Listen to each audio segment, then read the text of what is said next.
Quand le recruteur te demande à la fin de l'entretien si tu as des questions, tu es plutôt serein ou plutôt gêné parce que justement tu sais pas quoi lui demander. Alors la plupart des candidats me disent qu'ils sont plutôt gênés.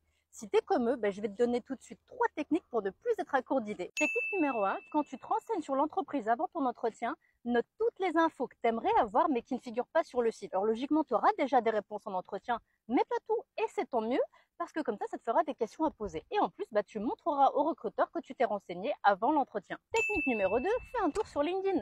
L'entreprise et les salariés parlent de leur actualité, les actions, les événements, un retour d'expérience. Donc il te suffit d'identifier les infos qui t'intéressent et de poser des questions dessus. Et là encore, tu prouveras au recruteur que tu t'es renseigné sur l'entreprise avant l'entretien, donc que tu es intéressé. Technique numéro 3, parle de l'avenir ensemble. Là, il s'agit de poser une question au recruteur où tu l'amènes à se projeter dans le futur avec toi en tant que salarié. Par exemple, imaginons que ça fasse 1 an qu'on travaille ensemble, qu'est-ce qui pourrait vous faire dire que vous avez bien fait de me recruter?